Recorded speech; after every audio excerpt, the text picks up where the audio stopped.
झारखंड के वित्त मंत्री राधाकृष्ण किशोर ने अपनी सुरक्षा व्यवस्था को लेकर बड़ा फैसला लिया है। उन्होंने अपने साथ तैनात सुरक्षा गार्डों को वापस भेज दिया है। इसके साथ ही सुरक्षा गार्डों के आवागमन के लिए उपलब्ध कराई गई कारकेड की 3 बोलेरो गाड़ियां भी लौटा दी गई हैं।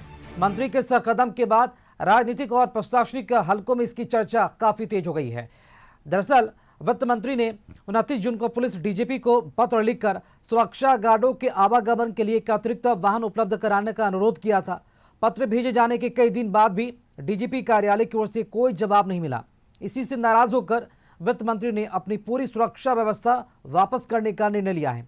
इसके तहत सुरक्षा गार्डों को हटाने के साथ साथ उनके लिए उपलब्ध कराई गई 3 बोलेरो गाड़ियां भी लौटा दी गई है। चलिए अधिक जानकारी के साथ रांची से संवाददाता राहुल इस वक्त हमारे साथ लाइव जुड़ चुके हैं। राहुल, वित्त मंत्री किशोर का बहुत बड़ा फैसला, सुरक्षा व्यवस्था वापस उन्होंने अपने लौटा दी है। क्या पूरी जानकारी मिल पा रही है, ऐसा उन्होंने क्यों किया है और क्या बिना सुरक्षा के अब हैं वित्त मंत्री? हाँ बिल्कुल, अगर सुरक्षा की बात करें तो इस समय वित्त मंत्री के पास सुरक्षा के कोई गार्ड्स नहीं हैं। उन्होंने पूरी सुरक्षा व्यवस्था अपनी वापस कर दी है।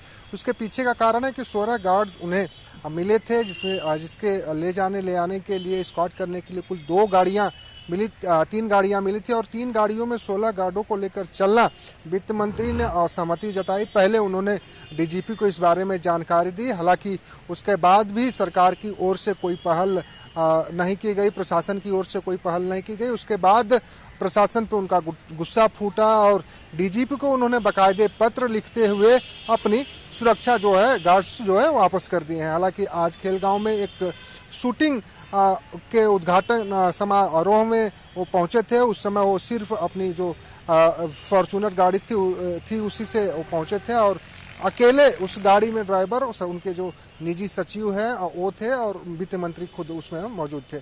उसके बाद से लगातार चर्चाएं हो रही कि आखिर में वित्त मंत्री ने इतना बड़ा कदम क्यों उठाया। हालांकि स्वास्थ्य मंत्री इरफान अंसारी ने उनके इस निर्णय को जायज़ ठहराया है। उनका कहना था कि जिस तरह से वो नक्सल क्षेत्र से आते हैं और ऐसे में 3 गाड़ियों में 5-5 की संख्या में गार्ड्स बैठते हैं, अगर कोई घटना अनहोनी होती है तो गाड़ियों से निकलने में, एक्शन लेने में दिक्कत हो सकती है। तो उनके मांग को इरफान अंसारी ने जायज़ ठहराया। लेकिन प्रशासन इनकी मांग को किस तरह से लेती है, वित्त विभाग, सुरक्षा विभाग जो है उस किस नज़रिए से लेता है, क्योंकि देखिए सबसे बड़ी बात है गृह विभाग के अंदर सुरक्षा व्यवस्था आती है, लेकिन जो गाड़ियों का संचालन होता है वो वित्त विभाग के माध्यम से होता है। तो दोनों विभागों के मेल जोल से ही ये संभव हो पाएगा कि इनकी गाड़ियां बढ़ाई जाएंगी। लेकिन फिलहाल की सबसे बड़ी अपडेट यही है कि वित्त मंत्री ने अपनी सुरक्षा वापस की और इसके लिए बाकायदे उन्होंने पत्र भी लिखा। पत्र लिखकर इसकी जानकारी राज्य के डीजीपी को भी दी, लेकिन डीजीपी की ओर से अभी तक उन्हें कोई जवाब नहीं मिला, जिससे वो आहत होकर अपनी सुरक्षा व्यवस्था वापस कर दी है। जी शुक्रिया राहुल, खबर पर जानकारी देने के लिए आपका।